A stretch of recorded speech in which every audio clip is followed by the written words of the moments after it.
alákàndá mi mọ̀ dé alákàndá mi wọ̀lú wá alákàndá ọ̀rọ̀ mo dọ́dẹ o alákàndá mi mọ̀ dé dádì mọ̀mí brọ́dá sísá máa bọ̀ o bóyá kájọ gbádùn àkàndá o alákàndá mi mọ̀ dé alákàndá mi wọ̀lú wá alákàndá ọ̀rọ̀ mo dọ́dẹ o alákàndá mi mọ̀ dé dádì mọ̀mí brọ́dá sísá máa bọ̀ o bóyá kájọ gbádùn àkàndá o.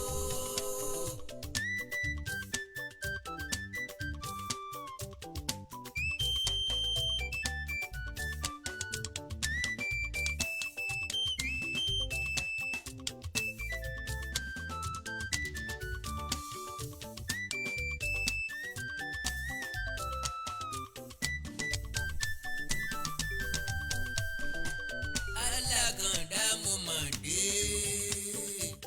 alákàndá mo wọ̀lú wá alákàndá ọ̀rọ̀ mo dọ́dẹ o alákàndá mo mọ̀ dé ẹ̀yin dàdí ẹ̀yin mọ̀mí máa ń bọ̀ o àlóyá kájọ gbádùn àkàndá o alákàndá mi mọ̀ dé alákàndá mi wọ̀lú wá alákàndá ọ̀rọ̀ mo dọ́dẹ o alákàndá mi mọ̀ dé. ẹ jẹ́ kí n tún kí gbogbo ọmọ Yorùbá kú sẹ́kù àtàárọ̀ lónìí ọjọ́ ajé bóò ní sẹ́ wá sí lọ bóò lọ́jà wá sí wà sáà sédí ẹ̀ lónìí báwo ni àtàjèrè fún gbogbo ìyálọ́jà àti babalájé. mi brother sister máa bọ̀ ó yá kájọ gbádùn àkàndá o. àjọ máa gbádùn ara wa tètè ọ̀sọ́kọ́ ọ̀rọ̀ àwàdà kọ́ la bá wá ọ̀rọ̀ tí yóò pe gbogbo wa sí àjọ tó nírònú ọ̀rọ̀ tó lè mú wa ṣe ìpinnu tí yóò ṣe òdiwọ̀n ọ̀la àti ọjọ́ iwájú wa pẹ̀lú tàwọn ọmọ wa. anìkan pèrò ní sọ́kọ̀ ìyá ẹ̀ ẹ̀rín ọ̀yàtọ̀ tó fi dérú èbó gbogbo ẹni ó káwọ́ lérí ẹkún ni wọ́n ń sun ọ̀rọ̀ tó sojú ìlú ọ̀farasin àrùn tó sogójì ní sọ̀ọ́dúnrún tó dé bá bọ́yá dé gbogbo ọlọ́yà lóko ní papámọ́ra kárí ayé ni àṣọ oníṣúgà ọ̀rọ̀ tó bẹ́ẹ̀lẹ̀ òun náà ní kẹ̀kẹ́ kùkù kẹ̀kẹ́ ìmúrasílẹ̀ election 2023 tí kálukú ti ń gbèrò róòkan méjì lu oríṣiríṣi ọgbọ́n àyínìke àyínìpadà bó o ní ọ̀pá kínní ìṣe máa wó sọ́dọ̀ tàwọn báwo làwọn kan ò ṣe ní fire tàwọn ṣàpínlé bó o làwọn ò ṣe rí jẹ nínú ìṣèjọba tí ń bọ̀ kí ni yóò jẹ́ òdiwọ̀n ìgbésí ayé àwọn láàrin ọdún mẹ́rin ìṣèjọba tí ń bọ̀ kí ni òdiwọ̀n ìgbésí ayé wa lọ́dún mẹ́jọ tájágún fẹ̀yìntì Muhammadu Buhari tó fẹ́ tẹnubọ́pọ̀ òròmọdìẹ fòpèrè wọ́n ní ẹran lọ àkẹ́ ṣé kọ́mọ wulẹ̀ wáyé rárá ni ó yẹ káwa náà gẹ́gẹ́ bí èèyàn ẹlẹ́ran ara ká jẹ́ mọ̀dòmọ́dò òṣèlú ká tọ́ dividend of democracy wò ó wu àwa náà ká fàwọn òyìnbó jẹun kò wá ká ná kan tán ká tó rí kan a ti sọ àwọn pásítọ̀ sọ àfáà di bàbá àti babaláwo àti sọ wọ́n di ọlọ́run ńgbà tá a bá ń pariwo promise and fail meanwhile kò sí ogun tí ń jẹ́ promise and fail ẹni tó promise ẹni ọ̀rá àánú gbà ni òjò ṣe ọ́ lóore àmọ́ wá continue bẹ́ẹ̀ ni àyípadà ń bẹ bí àyípadà bá ń bẹ ọ̀nà wo lágbà kí ni tá a ṣe ànìkàn pèrò ní sọ́kọ̀ ìyá ẹ̀ ìgbésẹ̀ tá a lè gbé kì í ṣe àdágbé ijó àjùmọ̀jó ní gbayì kíkọ́ lẹ́sẹ̀ ijó ànìkànjó kọ́lẹ̀ wíwọ́ níjó ànìkànjó lẹ́sẹ̀ ijó ànìkànjó wọ́lẹ̀ ọ̀pọ̀ báyìí lè súnfẹ́ yagi lóko, ọ̀pọ̀ gìrì ẹsẹ̀ níyànà, ọ̀pọ̀ ikán ní mọ́lé, ọ̀pọ̀ oyin ní safárá, ọ̀pọ̀ ìrún àsì mágìyàn. Ìbàdí kan ò lè jòkó lẹ́ní, òfúnwò ìwòrìwò ń ta bá dìjọ wò igun gẹ́gẹ́ ni. ìran Yorùbá ẹ̀yin mọ̀mọ̀ tún wá o. Gbogbo ọmọ aládé ẹ̀yin mọ̀mọ̀ tún ń bá sọ̀rọ̀. Gbogbo ọmọ kóòtù òjìbí ẹ mọ̀mọ̀ yá mi létí inú yín kẹ́ pé ká pe ara wa sí àjọ tó nírònú. Ọ̀rọ̀ wa ti kọjá èébú, ó ti kọjá èpè. Káwọ̀ yẹ̀wò bí ọmọ ìyá kan ṣoṣo tí wọ́n jọ sọ̀rọ̀ gidi tí wọ́n wá kanjú kan mú jáde ojú wọn láti mọ̀ pé wọ́n bára wọn sòótọ́ ọ̀rọ̀ nínú ilé. ẹ já bára wa sòótọ́ ọ̀rọ̀. Ẹ má wàá wo tẹnu rírùn tí àwọn ọ̀rọ̀ wọ̀nyí ó ti jáde. Iṣẹ́ tí yóò ṣe, ọ̀nà tí yóò tọ̀, àtúnṣe tó ṣeé ṣe kó túnṣe ní ká wò. Ká mọ̀ wo ẹni tí yóò sọ̀rọ̀ bó ṣe rí dáńkú bí àkànmọ́lẹ̀ tapolé. Ká mọ̀ wo tójú tí ò gún régé tí ọ̀rọ̀ ọ̀hún ti fẹ́ jáde. Ẹ já wo tọ̀la, ká wo tàwọn ọmọ wa àti tàrọmọdọ́mọ wa. Má foko omi sọnà mọ́, ọjọ́ kan làá dẹ́kun rẹ̀. Ẹ wá wò ó, bẹ́ni tá a gbọ́wọ́lé lórí ọ̀bá gbìyànjú àti dìde, èèyàn tó gbọ́wọ́lé ni lórí òní gbìyànjú.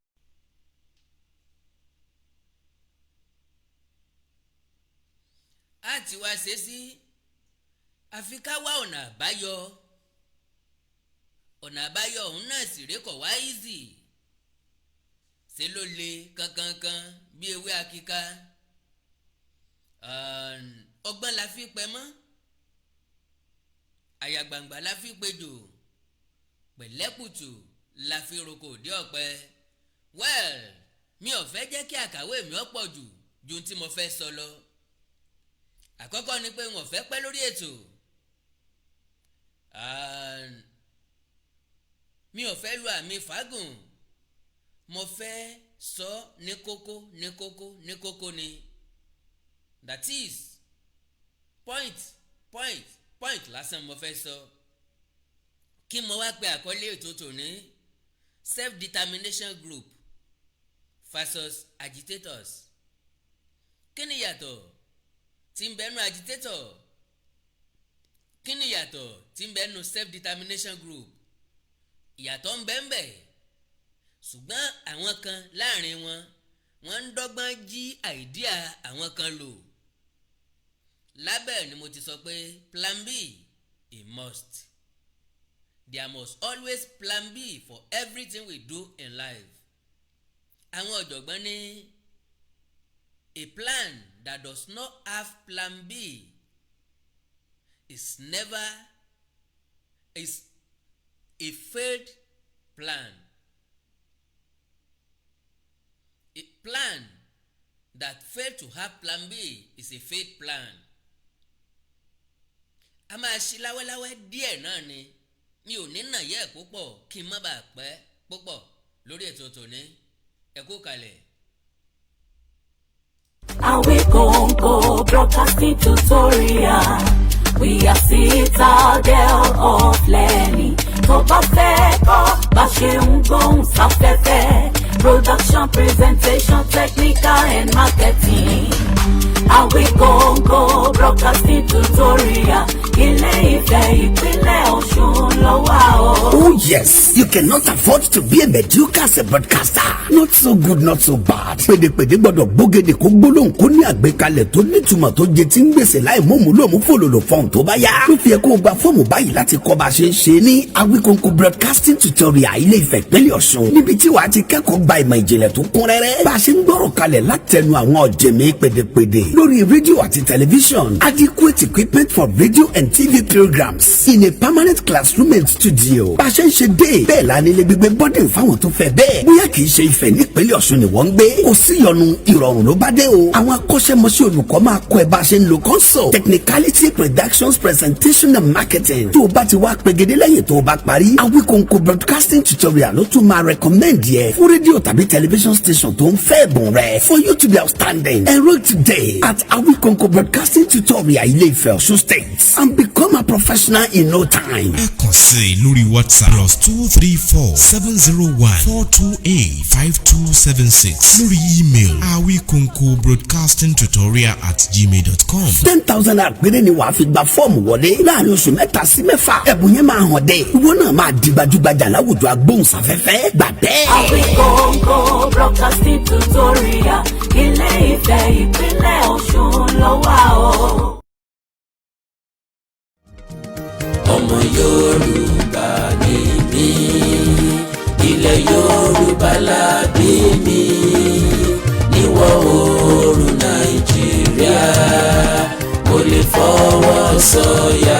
tẹnitẹni èkìsà lọ́lá tán ìmúlòní kan bú àgbọ̀nsàlẹ̀ lónìí họ́wùhọ́wù ìran Yorùbá ló lédè àtàṣà tó wuyì tó jinlẹ̀ dáadáa èdè àtàṣà Yorùbá wa gbọ́dọ̀ ṣe bẹ́ẹ̀ kó wọmi bí agbẹ́dọ̀ ìdí nìyí tá a fi ṣe àgbékalẹ̀ ètò ẹ̀kọ́ àrà ọ̀tọ̀ yàrá ìkàwé tá a pè ní Yorùbá pọ́nbélé lórí ẹ̀rọ ayélujára ní pàtàkì fáwọn ọmọ Yorùbá tí ń bẹ lókè òkun America United Kingdom France Spain Ireland Italy Germany Austria Switzerland àti bẹ́ẹ̀ bẹ́ẹ̀ lọ ẹ jẹ́ kọ́ mọ̀ yín ọwọ́ akọ́ tó sì mọ èdè Yorùbá sọ lẹ́nu dáadáa sẹ́ẹ̀mọ̀ pọ́mọ tó sọ lẹ́nu lọ́fàpọ̀ òyà kọ́párá bàbá jẹ́ kéde àtàṣà Yorùbá wọlé bẹ́ẹ̀ ẹkún àyànlá gbogbo wa ni orí Zoom ni yóò ti máa wáyé pẹ̀lú olùkọ́ èdè Yorùbá tẹ́ ẹ ti mọ̀ bẹ́ẹ̀ ni mo wó àkàndá alúrọ̀rọ̀ lẹ́nu bíi tẹ́jọ́ Àjàó Àró Awikonko asọ̀rọ̀ lójú ọlọ́rọ̀ agbẹ́dẹ̀gbàsà níyì padà bọ̀ ọ̀ràn míyàn pèdèpèdè àpèdè má pèdè jẹ́ ọmọ elédè tó mèdè déédéé pè àjẹdẹ ni mi ti fẹlẹ́gẹ́dẹ́ sóge àtẹ̀dẹ̀ àtàṣà Ọlọ́run ọba fìràn mọ́nẹ gírámà lítírẹ́sọ̀ òǹkà òwe àkànlò èdè àlọ́ àròkò àti bẹ́ẹ̀ bẹ́ẹ̀ lọ ẹ tètè wá forúkọ ọmọ tiyín sílẹ̀ +234-904-851-9362 +234-904-851-9362 èdè àtàṣà Yorùbá ò ní parun Yorùbá pọ́nbélé ní kó jẹ́ ìpìlẹ̀.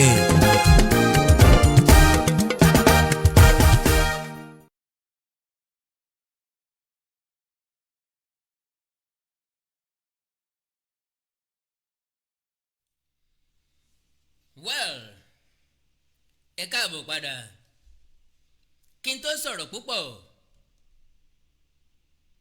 ẹ jẹ́ kọ́kọ́ sọ̀rọ̀ nípa plan B ká tó wá sọ̀rọ̀ nípa self-determination organization versus agitators. Now, mo sọ gbólóhùn kan lánàá pé tọmọdé tàgbà ìlú yìí mọ̀ tọkùnrin tóbìnrin mọ̀ tàfọ́jú tẹ̀ntóríran mọ̀ wípé Yorùbá nation ó ní ọ̀nà àbáyọ ṣùgbọ́n tá a bá ń sọ̀rọ̀ nípa Yorùbá nation ó yẹ ká máa là á outright Yorùbá nation ń bẹ that is outright republic from a nation. That is afa orílẹ̀-èdè kan yọ nínú orílẹ̀-èdè tí wọ́n ti wà tẹ́lẹ̀tẹ́lẹ̀ láti jẹ́ orúkọ míì láti dá dúró pẹ̀lú ìjọba wọn. A Yorùbá nation on other word ó mean self-determination.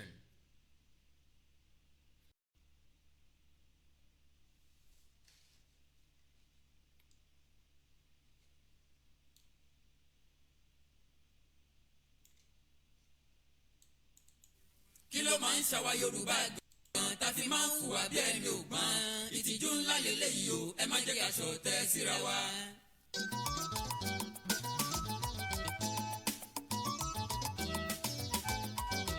kí ló máa ń ṣàwa Yorùbá gan tá fi máa ń hùwà bí ẹni ògbọ́n ìtìjú ńlá lélẹ́yìí o ẹ má jẹ́ ká ṣọ̀tẹ̀ síra wa. kí ló máa ń ṣàwa Yorùbá gan tá fi máa ń hùwà bí ẹni ògbọ́n ìtìjú ńlá lélẹ́yìí o ẹ má jẹ́ ká ṣọ̀tẹ̀ síra wa. kí ló máa ń ṣàwa Yorùbá gan tá fi ń hùwà bí ẹni ògbọ́n ìtìjú ńlá lélẹ́yìí o ẹ má jẹ́ àṣọ̀tẹ̀ síra wa. kí ló máa ń ṣàwa Yorùbá gan tá fi máa ń hùwà bí ẹni ògbọ́n ìtìjú ńlá lélẹ́yìí o ẹ má jẹ́ ká ṣọ̀tẹ̀ síra wa.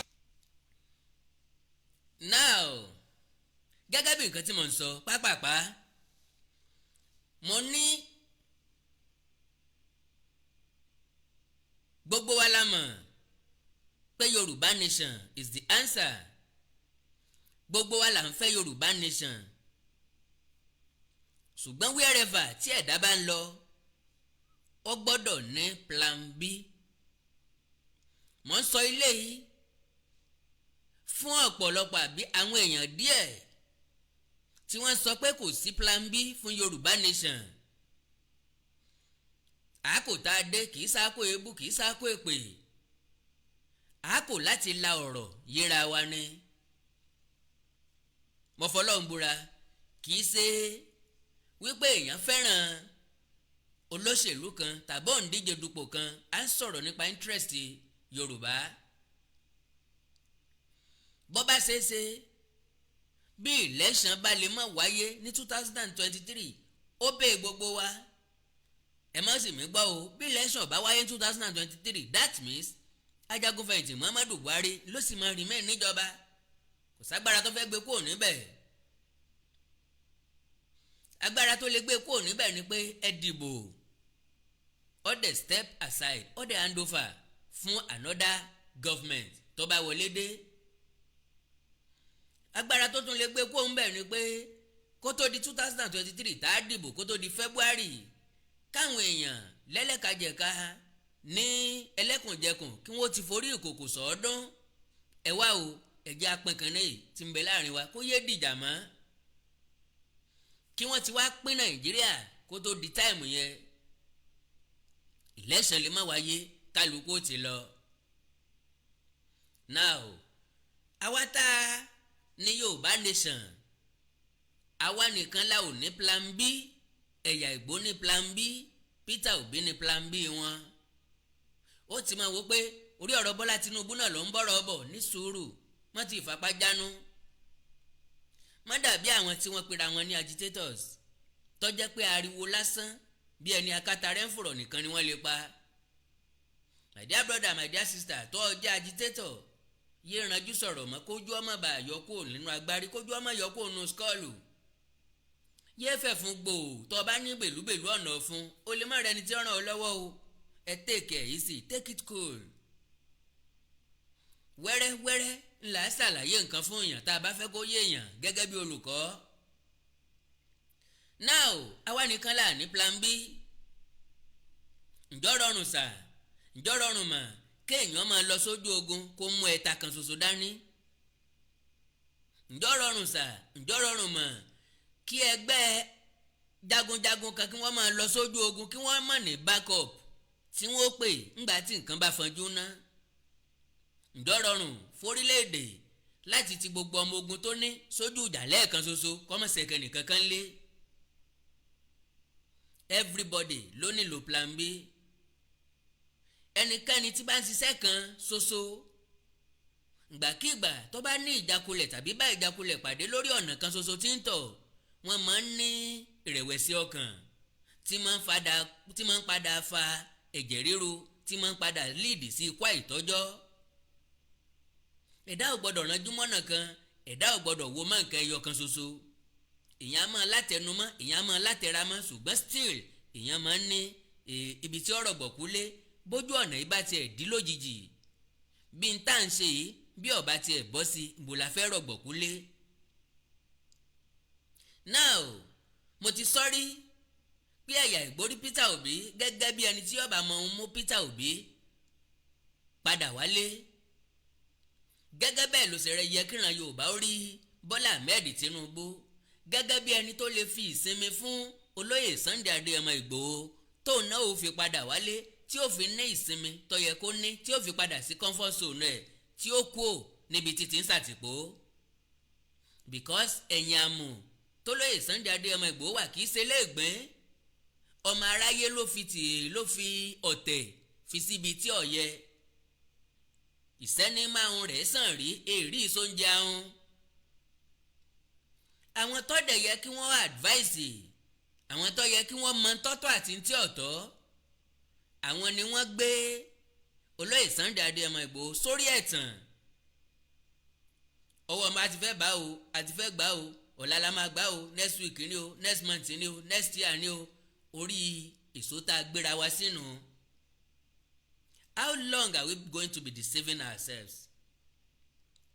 Lọ́jọ́ wo, dọjọ́ wo, dìgbà wo, dóṣù wo, dọdún wo látànra wa dà? Ẹ já sọ reality fúnra wa. We need to face the reality of life. Gẹ́gẹ́ mo ye béèrè, ǹjọ́ rọrùn fẹ́yàn kó máa lọ sójú ogun kó mú ẹ̀ta àbọ̀n kan ṣoṣo dání? Wọ́n pa o. When there is problem, there is always a solution beside it.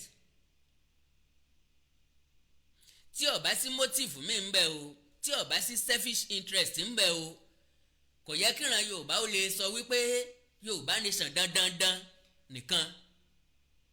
Ẹ̀yà tó kù máa jàre wa, orílẹ̀-èdè àgbáyé máa jàre wa. Bóyá yín ò ronú débẹ̀, kò sórílẹ̀-èdè àgbáyé tó fẹ́ sọ̀pọ́ọ̀tì ẹ̀yà tó nípín nínú ìjọba tí ń bẹ lóde, ẹ̀yà tí wọ́n ó ní òǹdíje dupò ààrẹ nínú ilé ẹ̀. Kí lẹ fẹ́ fi sọ pé wọ́n yàn yín jẹ? Kí lẹ fẹ́ fi sọ pé wọ́n manipulate yín àbí wọ́n marginalize yín àbí wọ́n jẹ́ kẹ́ ẹ lẹ́tọ̀ọ́ sí àwọn nǹkan kan? Kò sí ní tẹ́ fẹ́ fi sọ. Now gẹ́gẹ́ mo ye sọ, ẹ jẹ́ ká yẹ gbólóhùn àwọn ọ̀jọ̀gbọ́n kan wò nípa plan B, tá a fi béèrè lọ́wọ́ àwọn tí wọ́n ní kò gbọ́dọ̀ sí plan B. Kí ló dé? Ọ̀nà wo ni wọ́n fẹ́ gbé tiwọn gbà? Tí wọ́n bá ní jókà láti achieve Yorùbá nation apart from propaganda, deceit, lies, kí wọ́n ṣe kí wọ́n jẹ́ ká rí. Now ẹ má bínú, eléyìí ni I've put myself in this position where I haven't set myself up with a plan B. I don't have a safety net. It's all in. Now eléyìí the most successful people are those who are good at plan B. Eléyìí you must be willing to live the life that you plan in order to find the one waiting for you. Eléyìí my mom always told me I should have a plan B. I said that if I'm not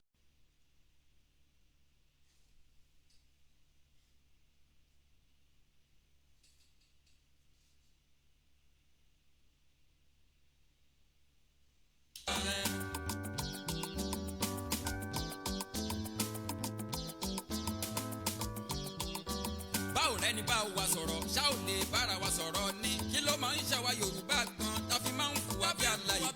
kí ló máa ń ṣàwa Yorùbá gan tá fi máa ń hùwà bí aláìgbọ́n. náà pápápá torí táìmù mi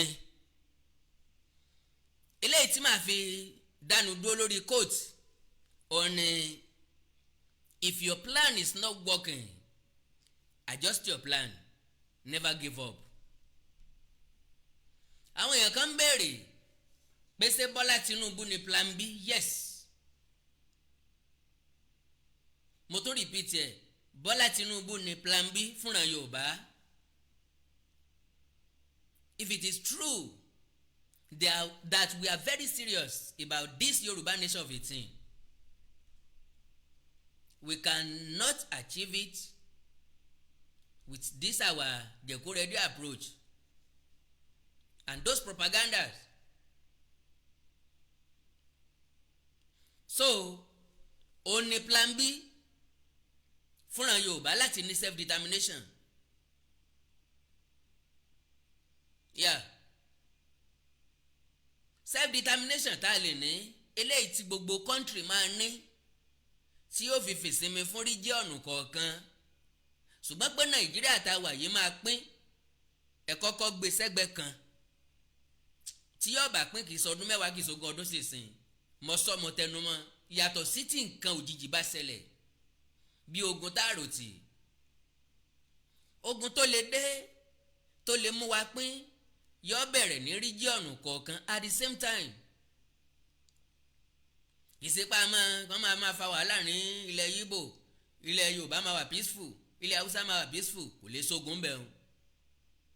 ṣùgbọ́n same time tí wọ́n ń fa àjọ̀gbọ́n lẹ̀ Yíbò náà ń fà ńlẹ̀ Yorùbá ni wọ́n ń fà lókè ọya ìgbà náà ni irú ogun tó lè pín Nàìjíríà nu kọ́dẹ̀ lè wáyé bí bá ti ń rúfin níbì kan gọ́ọ̀mẹ̀ntì ọmọ panẹ́ wọ́n máa fòfin dè wá sí i. now gẹ́gẹ́ bí nǹkan tí mo sọ ìran Yorùbá nìkan ni ò ní plan B.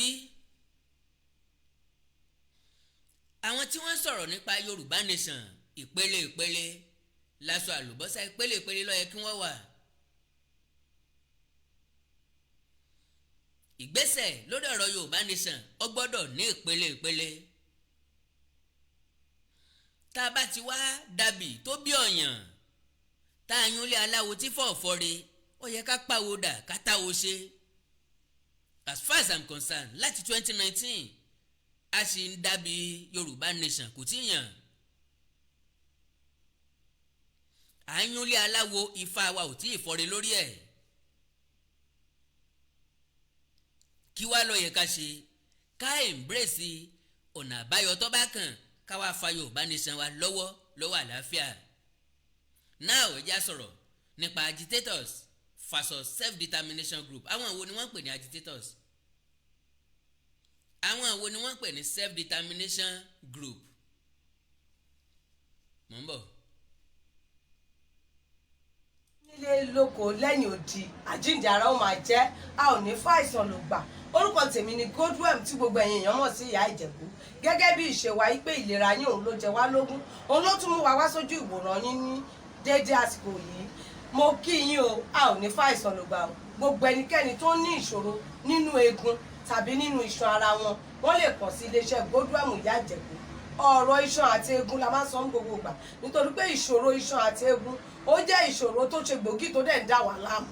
àwọn ẹlòmíì ò lè bẹ̀rẹ̀ mú nǹkan nílẹ̀ ẹlòmíì ò lè bẹ̀rẹ̀ kírun ilé orí òkè lẹlòmíì ń gbé tẹ́lẹ̀ ó ti padà sísàlẹ̀ nítorí orúnkún ríro ìbàdí ríro ẹlòmíì àtẹlẹsẹ̀ la máa kán ẹlòmíì tó bá jí láàárọ̀ àti fẹsẹ̀ lélẹ̀ á di ìṣòro ẹlòmíì gbogbo ara títa ẹlòmíì ẹsẹ̀ títa ẹlòmíì ẹsẹ̀ á máa gbọ̀n gbogbo èyí tó bá lè jẹ́ jẹ́ wá rí ó ṣeé ṣe kó jẹ́ arthritis lẹ́ní ó ṣeé ṣe kó jẹ́ rheumatoid arthritis or osteoarthritis èyíkéyìí tẹ́ ẹ̀ bá ní bó sì jẹ́ gout ni gbogbo ẹ̀ lágbára Ọlọ́run ká ẹlòmíì arthritis ẹ̀ ọmọ ọwọ́ ló ti máa tọ́ ọmọ ọwọ́ ẹ̀ á máa wú tá a máa dùn ẹlòmíì á máa sọ fún ẹ pé èjìká ló ń dùn òun ẹlòmíì ìbàdí ẹlòmíì orúnkún ẹ̀ á máa wú gbogbo èyí tó bá lè jẹ́ iléeṣẹ́ Godwem ìyá Ìjẹ̀bú last bus stop yìí ni lórí ọ̀rọ̀ arthritis yìnyẹn. bákan náà ni ẹ̀yin ọkùnrin tẹ ní ìṣòro tó jẹ́ kùdìẹ̀kùdìẹ̀ tá à ń pè ní prostate enlargement táwọn Yorùbá ń pè ní ìsétọ̀.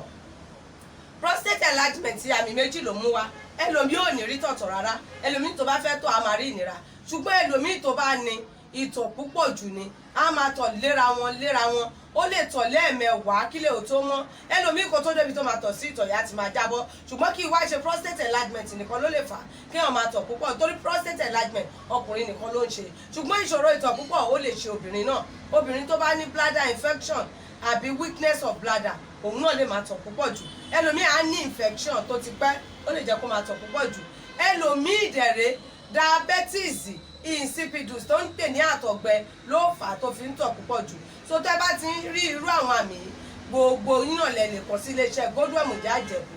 bákan náà ni àwọn ìṣòro tó ń àfẹ́tì àwọn ọkùnrin wa tí ò ní lè jẹ́ kó ṣojúṣe wọn nínú ilé tó máa di kó máa ka newspaper lálẹ́ gbogbo àwọn ìṣòro tó lè fà bíi weak erection premature ejaculation jẹ̀dí ni a ní 3-in-1 kan ní iléeṣẹ́ Godwem ìyá Ìjẹ̀bú tó jẹ́ pé ó dára fún àwọn ọkùnrin wa tó lè máa lò tó máa tún àgọ́ ara wọn ṣe á kọ̀rẹ́ẹ̀tì ìṣòro tẹ̀ níyẹn ni tó yẹ pé ìṣòro yẹn á kú òǹbẹ pẹ̀lú ògo Ọlọ́run. bákan náà ni hepatitis tó ń ṣe ooru inú ẹ̀dọ̀ a máa ń mẹ́nubà ń gbogbo gbà ìdí tí mo dẹ̀ fi mẹ́nubà ni pé wọ́n ti sọ pé kò gbóògùn ṣùgbọ́n Ọlọ́run ti fún wa ní ewé àtegbò tó lè bá wa bójútó hepatitis tí ń ṣe ooru inú ẹ̀dọ̀ tẹ̀ níyẹn ooru inú ẹ̀dọ̀ ni ṣùgbọ́n ó lè fà á kí pains wa máa dìde nínú ó lè lead sí liver problem tá a bá tètè bójútó ẹlòmíì dẹ̀rẹ̀ ó lè jẹ́ kẹ́yìn ojú ẹ̀ máa yẹ́lò ó lè jẹ́ kíto ẹ̀ máa yẹ́lò ṣùgbọ́n ẹlòmíì ẹyin ojú ẹ̀ lè máa yẹ́lò kíto ẹ̀ máa yẹ́lò kó jẹ́ jaundice lòun ní o ẹlòmíì inú ẹ̀ lè máa ga kó jẹ́ enlarged liver lòun ní o torí ìdí èyí ó máa ń dára ká ṣe àyẹ̀wò ẹnikẹ́ni tó bá ti rí kùdìẹ̀kudiẹ ẹ jẹ́ kí wọ́n ṣe àyẹ̀wò kí wọ́n mọ kí ló dé kí nìkan tó ń ṣe àwọn ìyẹn ló máa jẹ́ ká mọ irú ọ̀nà tá a máa gbà ràn wọ́n lọ́wọ́. pákéjì ti wà lóríṣiríṣi fún rheumatoid arthritis fún prostate enlargement even fún prostate cancer tí wọ́n bá ní prostate cancer ó lè máa tọ̀ kító ẹ̀ kó máa ní ẹ̀jẹ̀ nínú àbí kó máa ní ìrora èkéyìí tí ìbàjẹ́ Ọlọ́run Elédùmarè ti fún wa lágbára láti fi òpin sí i. ẹ̀rọ ìbánisọ̀rọ̀ mi ní 08033034777 08033034777. nọ́mbà yìí náà ni nọ́mbà WhatsApp mẹ́ kò sí ibi tí ẹ̀dẹ̀ wà tí oògùn wa ò ní dé gbogbo ẹ̀yin náà tẹ̀ tí ń gbalẹ̀ máa jẹ́rìí sí ibikíbi tẹ́ wà bó jẹ́ US bó jẹ́ Canada bó jẹ́ UK wherever you are oògùn yìí máa dé ọ̀dọ̀ yín ibikíbi tẹ́ lè wà nílẹ̀ adúláwọ̀ ni nínú Nàìjíríà ń bí ni gbogbo ibikíbi tí ẹ wà bó jẹ́ Èkó ni Ìbàdàn ni Àbújá ni Port Harcourt ni wherever you are oògùn wa máa dé ọ̀dọ̀ ẹ pẹ̀lú ògo Ọlọ́run ẹ má ṣe gbàgbé.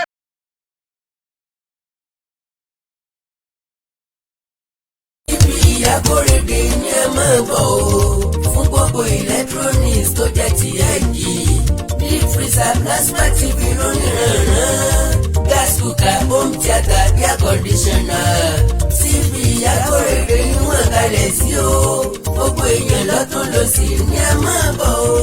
TB Akorede and Sons Nigeria Limited àwọn ló ní LG main showroom alágbàtà kan gbòógì the main distributor fún iléeṣẹ́ LG tó fi jẹ́ pé iye tẹ́ ẹ máa kó ní iléeṣẹ́ LG náà lẹ́ máa bá ní TB Akorede and Sons Nigeria Limited pàápàá jùlọ ẹ̀yin alára tó tà ẹ má wulẹ̀ rìn jìnnà tẹ̀sẹ̀ bú ẹ̀rọ fọ̀fọ́rílà àpáta káàkiri mọ́ TB Akorede and Sons Nigeria Limited ní ẹ máa bọ̀ tààràtà fún gbogbo electronics tó jẹ́ ti LG plasma TV LED home theatre air conditioner gas cooker washing machine deep freezer.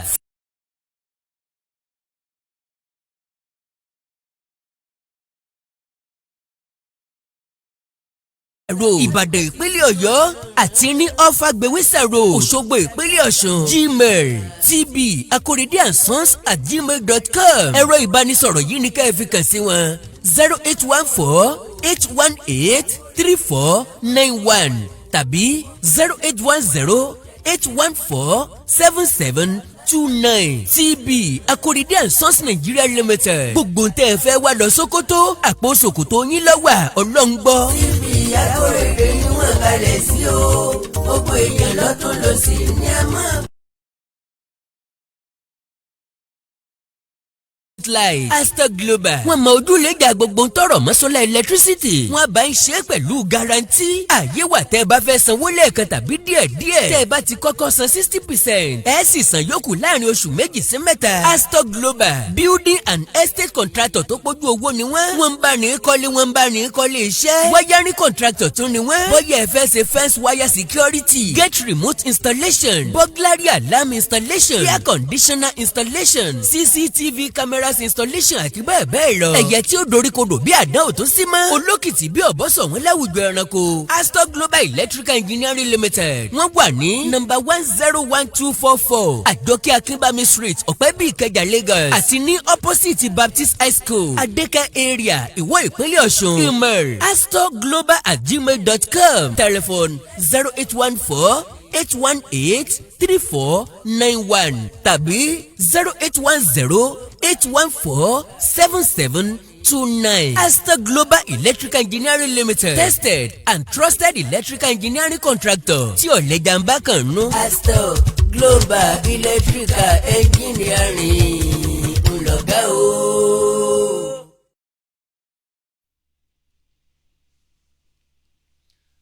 Well, ẹ má bínú pẹ̀lú nẹ́tíwọ̀kì yẹn bóyá tá a bá ti bẹ̀rẹ̀ sí ní lo 5G nẹ́tíwọ̀kì wa ò ní ṣe bákan mọ́ ẹ má bínú. Now mo ní mi ò ní lo kóòtù mọ́ lẹ́ẹ̀kan ẹ foríjì mi máa lo mẹ́ta yìí. eléyìí ni you've always got to have a plan B. You've got to be able to shift gears and find a new course of action. lélẹ̀ tó túmọ̀ sí pé òyìnbó tó dá mọ́tò tó fi jíà mẹ́ta jíà mẹ́rin jíà márùn sí i ọmọ wípé ó ṣeéṣe kó o fi kan gbéra ńlẹ̀ ó ṣeéṣe kó o fi kan gòkè ó ṣeéṣe kó o fẹ́ sún sẹ́yìn ó fi rìfáàsì sí i o lè má fẹ́ sún wájú kó o má fẹ́ sún sẹ́yìn.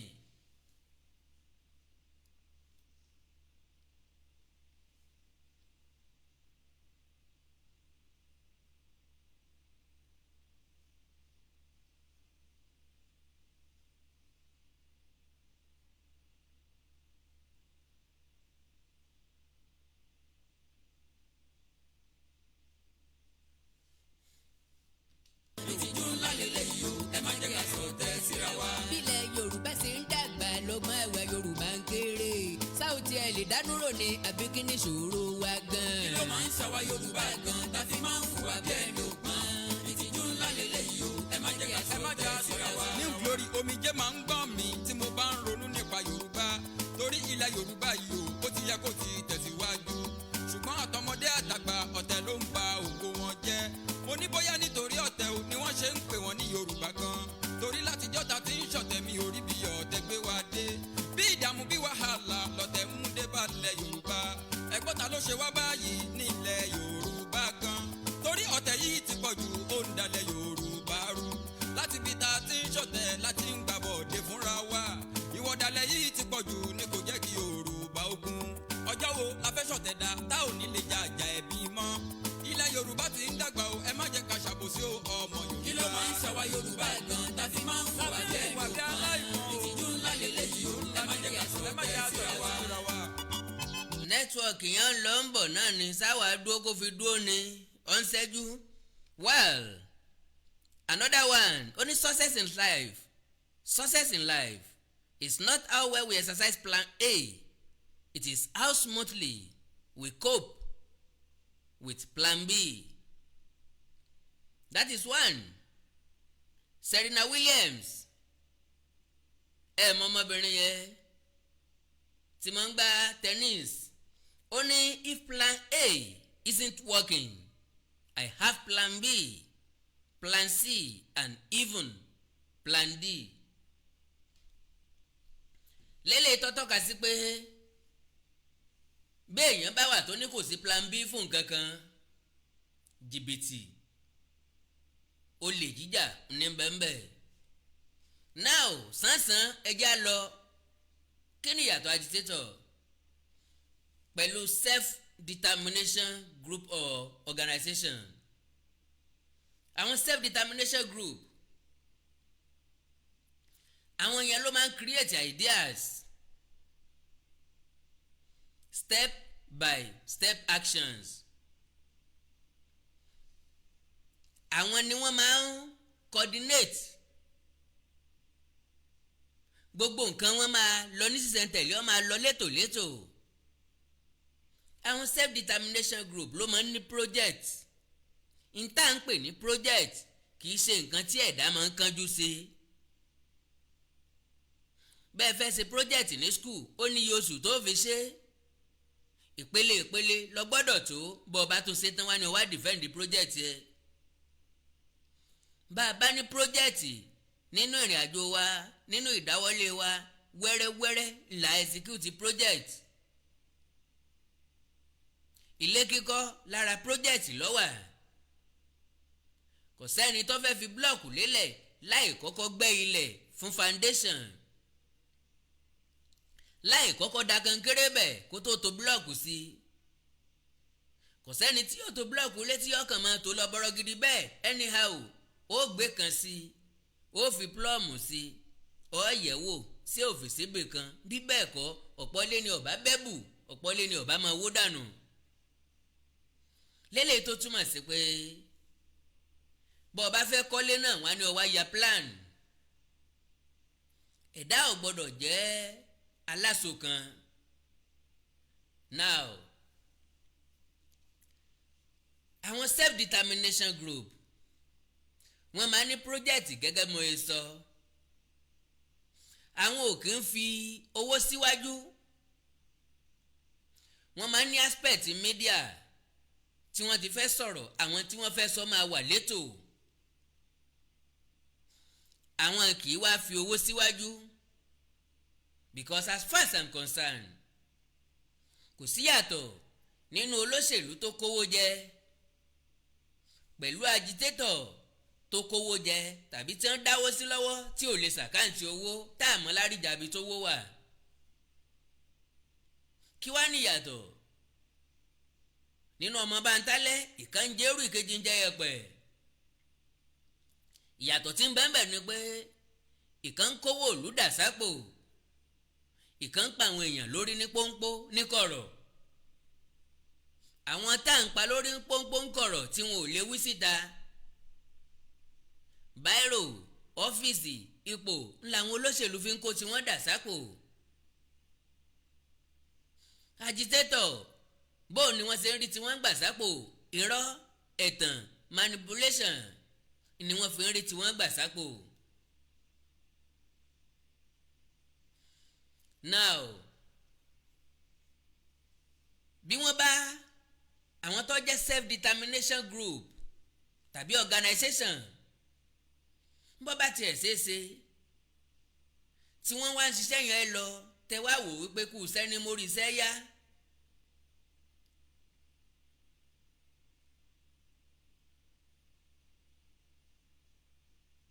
tẹ wá wò pé kù sẹ́ni mórí iṣẹ́ yá ẹ jẹ́ ká encourage àwọn èèyàn wọ̀nyí tọ́rọ̀ lè dá fún wọn kọ́bọ̀ lè dá fún wọn ó máa ní account because of transparency àti accountability.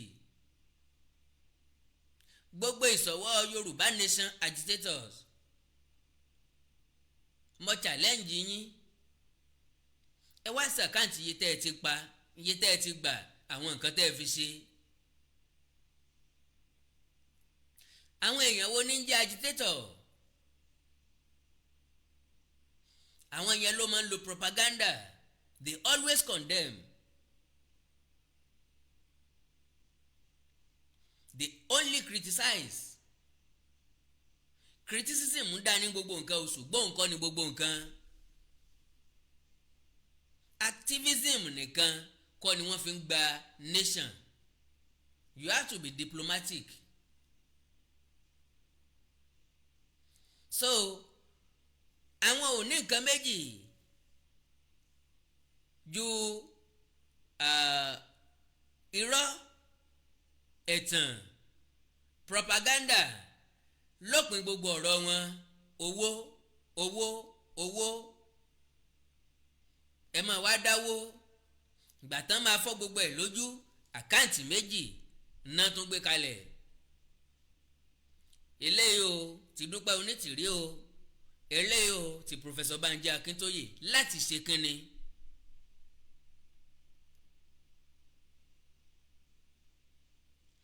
Adẹ̀lókè ojú ọ̀nà tá à ń tọ̀ yìí ó ti ń dí ẹjẹ́ á wá ọ̀nà míì gbà wọ́n ní rárá because tá a bá ti wọ́nà míì gbà á fẹ́ ṣàkáǹtì ìta àti pa irọ́ tá a lè pa tí ò wúlò tí ò ní ṣiṣẹ́ tí ò ní tán láéláé òun náà nípa máa declare Yorùbá Nation ibi tí wọ́n ti ń ṣe èmi ò tí ì mọ̀. A dẹ̀ béèrè ọ̀pọ̀lọpọ̀ ìbéèrè a ò rí ìdáhùn sí. Where is our federal capital? Government house wo ní bẹ ní ìpínlẹ̀ kọ̀ọ̀kan tí gómìnà wa nílẹ̀ Yorùbá Nation fẹ́ dúró sí? Because gbogbo gómìnà tí ń bẹ nílẹ̀ Yorùbá ohun tí wọ́n ń dúró dè ní election tó máa wáyé ní 2023.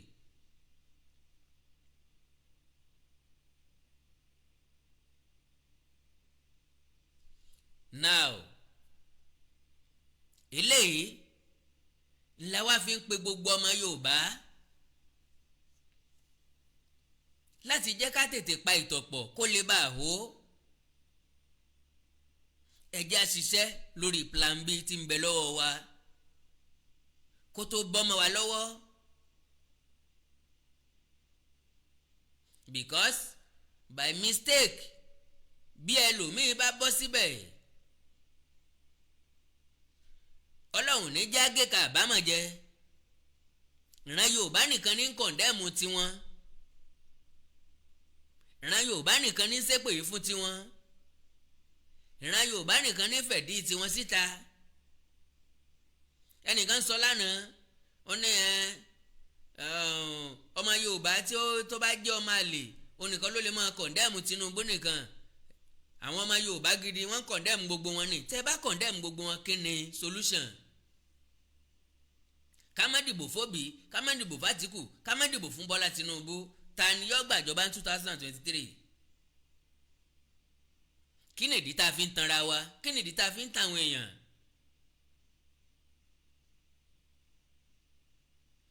oore ọ̀fẹ́ ń bẹ báyìí láti sọ àjọsọ yé pọ̀ pẹ̀lú Bọ́lá Ahmed Tinubu. problem táwọn èèyàn kan ní ò ní pé problem kí la yí ọ̀sọ́ n bá ní mi ò ṣe mọ́ nìsín kí làwọn èèyàn fẹ́ sọ bàbá là ṣe mọ́ nìsín kí làwọn èèyàn fẹ́ sọ bàbá là support Tinubu nìsín wọn láti gbowó. Yorùbá dẹ̀ ní ẹni tí yóò sòótọ́ dirọ́ yóò jagun ẹnu ẹni tí yóò sọ̀rọ̀ dòótọ́ yóò jagun ẹnu.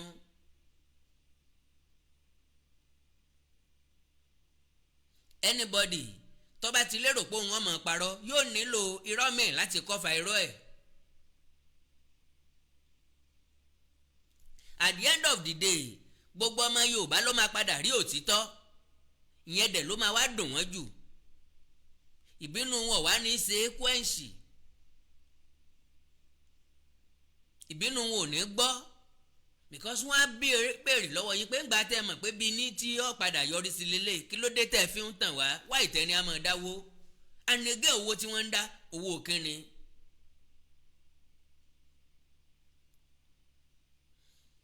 My dear brothers and sisters ẹ̀yin dádì àti mọ́mì kò sẹ́ni tí ó ràn yín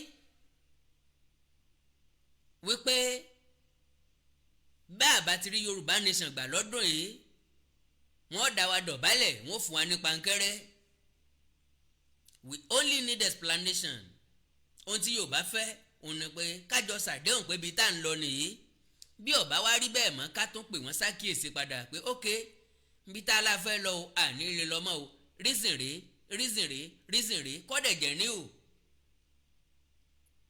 Mo wílẹ̀ kankan tí yóò sòótọ́ dirọ́ yóò jagun ẹnu ẹni tí yóò sọ̀rọ̀ dòótọ́ náà yóò jagun ẹnu. Àlàyé la máa wá sí fáwọn èèyàn. A máa padà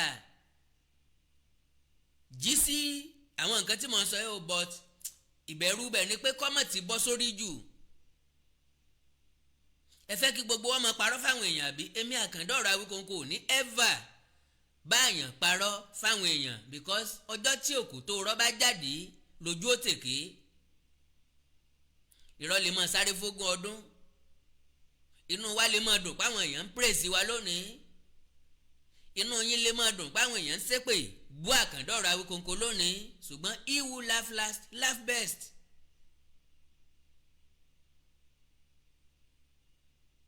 Olóòótọ́ kì í lẹ́ni òye yé mi débẹ̀ òtítọ́ korò mo ti mọ̀ tẹ́lẹ̀ ṣùgbọ́n dáa láti sọ no matter how bitter it is.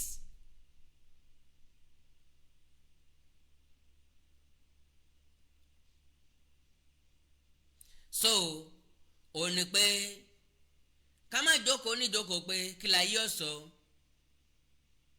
àwọn sọ pé mo dalẹ̀ wọ́n sọ pé mo gba bọ̀dì tọ́ ọba ti gba bọ̀dì tọ́kàn ẹ̀ ọ̀dẹ̀ sọ fún ọ̀pọ̀ ọ̀dàlẹ̀ láti padà sọ fún Yorùbá pé ẹjẹ́ àtẹ̀lé Bọ́lá Ahmed Tinubu ìyẹn ń ṣe ilẹ̀ dídà láti wá sọ fún wa pé ká tẹ̀lé Òbí òun gangan lọ̀dàlẹ̀ tàbí ká tẹ̀ Àtíkù gangan lọ̀dàlẹ̀. Ẹgbẹ́ Afẹ́nifẹ́re la lè sọ pé wọ́n dalẹ̀ àdẹ̀ lè rí wọn bẹ́ẹ̀ èròǹgbà tiwọn nu ìpinnu tiwọn nu in tó wù wọ́n lọ́kàn ní tiwọn nu wọ́n wà entitled sópinion wọn.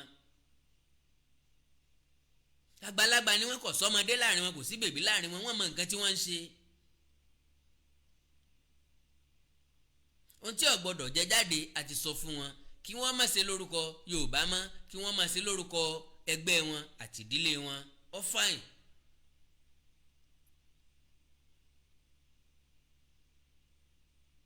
so ẹ má jẹ́ Paso mi ó sọ̀rọ̀ jù mi ò fẹ́ pẹ́ jù ní àyín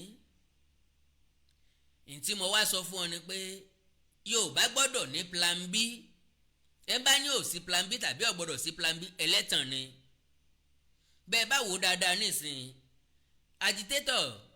agitator fífà ni wọ́n fara wọn ya pẹ́rẹpẹ̀rẹ lọ́wọ́lọ́wọ́ báyìí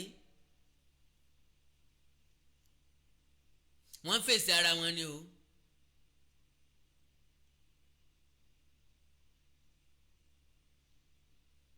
wọ́n fèsì ara wọn ni wọ́n fẹ̀dí ara wọn síta tààràtààrà báyìí lọ́wọ́lọ́wọ́ báyìí láwọn tó pera wọn ní agitators Táyé fèsì Kẹ́hìndé Ìdòwú àtàlàbá ń fèsì ara wọn wọ́n ti da gbogbo ẹ̀rú pọ̀ mọ́ra wọn ilé tá a bá fi tọ́ mọ ìrì ni ó wò ètò níyangán tó máa tiẹ̀ ẹgbẹ́ tí ọba ti létò fífàyà ní fàyà pẹrẹgẹdẹ bí ọwọ́ aṣọ. Yorùbá Nation agitation tọ̀tẹ̀ yìí ó ti ní k-leg mi ò rọ́gbọ́n tá a lè dá láti gbé dìde because advice tá a fún wọn ò mú lò ṣe ni wọ́n ń gògè ọrùn tí wọ́n ń ta pampa ẹ ti bú ọba ṣé kò tí rẹ yóò padà rẹ̀ yín náà ni because ẹ padà dá lábùkù àti wá ń pàkíyèsí yín sí nísìn ẹjẹ́ á bọ́ sí plan B ẹni no ẹ padà ṣẹ̀sìn because ìran Yorùbá ló láròjinlẹ̀ Yorùbá ò ní pẹ́ ráròjinlẹ̀ at the end of the day wọ́n mọ̀ wípé oko táwọn ń sàn yìí oko aṣálẹ̀ ni èrè wo ló wà nínú oko aṣálẹ̀ tí àgbẹ̀ tàwọn ń kan rámọ́ láti ọjọ́ yìí yóò wá bí wọ́n nójú ó wá possible káráwọn èèyàn tí ọmọ wa béèrè owó wọn ẹ bá mú owó tọ̀dọ̀ mi o ẹ dáwó mi padà fún mi o ìgbà náà lẹ́ẹ̀tọ́ máa ń tọ́sẹ̀ lẹ̀ so akàndá kí n má ṣàwí tó ń wí asán ìyàtọ̀ ń bẹ láàrin self-determination group àti agitator àwọn agitator tọ̀tẹ̀ yìí kò sétò kò sí blueprint Táyé fẹ́ sọ̀rọ̀ Kẹ́hìndé fẹ́ sọ̀rọ̀ Ìdòwú fẹ́ sọ̀rọ̀ Àlàbá fẹ́ sọ̀rọ̀ àtẹ̀ntọ́mọ̀ ọ̀rọ̀ sọ àtẹ̀ntí ọmọ sọ aggressiveness ìpè èébú wọ́n rò pé nǹkan tí wọ́n fi agitate nìyẹn no wọ́n wá fọ̀rọ̀ ẹnu wọ́n fọ́ gbogbo ẹ̀ lójú papọ̀ pẹ̀lú ọ̀pọ̀lọpọ̀ irọ́ pẹ̀lú àbùmọ́ àti àsọdùn pẹ̀lú propaganda ntí ọ̀sẹ̀lẹ̀ kákàrámọ̀ rẹ̀ Fúlàní 3000 ló ti wọ Kwara o Fúlàní 4000 ló ti wọ Òṣogbo báyìí o Fúlàní 5000 ni wọ́n ti wọ Ògbómọ̀ṣọ́ wọ́n máa béèrè pé bolo ti rí Fúlàní 1000 tí wọ́n dẹ̀ ń tẹ̀léra wọn lẹ́yìn tó wá jẹ́wọ́ nìkan lórí wọn afẹ́ wọnú gbó lọ tẹ̀lé wọn báyìí o ọkàn jẹ́ pé ọ̀pá tí ń bẹ lọ́wọ́ wa àkàrà 3 péré la ní lọ́wọ́ tá a bá rí èèyàn tí ó fún wa lówó àkàrà bíi 50 àwọn èèyàn wa bẹ̀rẹ̀ sí dáwó Pastor Felix Bankole ijó ní nǹkan gan níbo ló wà ó ti rámáyé láàbí iṣó àwọn èèyàn kan sọ pé ó ti lọ ń kọ́ bí wọ́n ṣe ń lo ọ̀pá ńbo ẹ má dẹ̀ gbàgbé o péran Yorùbá ti ń kó wọ́n ti ń kó àwọn nǹkan kan jọ tí ń padà wá sọ fún yín mo wá láǹfààní àti sọ fún ọmọ Yorùbá pé bí Boko Haram ṣe bẹ̀rẹ̀ lókè ọya oníran Yorùbá ti ń bẹ̀rẹ̀ bọ̀ díẹ̀díẹ̀ yìí ẹ kú ojú lọ́nà àtẹ́tí gbọ́ ó bá mi lójijì kì í ṣàlejò oṣù 9 o ó ń bọ̀ àwọn ládẹ́ẹ̀dẹ́ ayé àtijọ́ nu gbogbo ara wọn mọ́tò lọ́tẹ̀ yìí kójú ọmọ ríbi ẹsẹ̀ kọ́ lóògùn rẹ o gbogbo ara ni sọjá wà very very careful. Àkàndá bí mo tiẹ̀ fẹ́ sọ̀rọ̀ jù báyìí lọ nẹ́tíwọ̀kì ọ̀gbà mi láàyè ó ń bọ̀ bí ìlẹ̀kẹ̀ dín ni ẹjẹ́ ń ṣe lè ń gbọ́lá fún ìṣẹ̀nu déédéé síbí ọ̀rọ̀ àgbàre bí ọ̀tá eégún yóò ta yìí kókóró bí ọ̀sẹ̀ lálọ ẹ má gbàgbé yóò padà wá ṣe lábọ̀ ibi tí máa wá dùn mí ni pé ẹ̀ ní lè sọ mọ́ pé Àkàndá sọ bẹ́ẹ̀.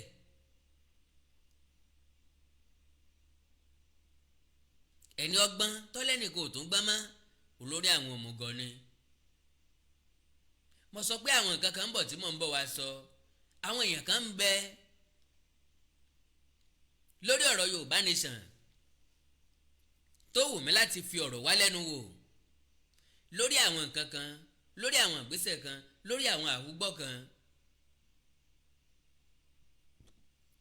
mo ń ṣiṣẹ́ abẹ́lẹ̀ mi lọ́wọ́ nípa wọn tọ́lọ́ bá fún mi lórí ọ̀fẹ́ láti fi gbólóhùn kan tàbí méjì wá wọn lẹ́nu wò ẹ máa gbọ́ wìnrìn lọ́jọ́ yẹn wìnrìn lọ́jọ́ yẹn lẹ́nu Awikonko ẹ láìkì kẹ́ fọ́lọ̀ péjì mi lórí Facebook Awikonko TV ẹ subscribe sí YouTube channel mi Awikonko TV ẹ wá dé Yorùbá TV àti kàyọ́kà ti pẹ́ o well òkè yín ni ọ̀jà rí tọ̀hún èèyàn oníṣòwò méjì kẹrin ọmọjẹ kan akọ́mọlédè Yorùbá TV oríkì Yorùbá TV kórìtà kò yé mi Comedy Magic TV àti bẹ́ẹ̀ bẹ́ẹ̀ lọ. bẹ́ẹ̀ bá wà ní nǹkan pàtàkì tẹ́ fẹ́ kájọ sọ ẹjá sọ̀rọ̀ lórí WhatsApp nìkan +234 904 851 9362 +234 904 851 9362. èdè àti àṣà Yorùbá ò ní parun orílẹ̀-èdè Yorùbá ò ní dàrú ìlú ẹnìkọ̀ọ̀kan wa yóò tòrò mẹ́nẹ́mẹ́nẹ́ bí omi àfòwúrọ̀ pọn ájú wa ṣe o.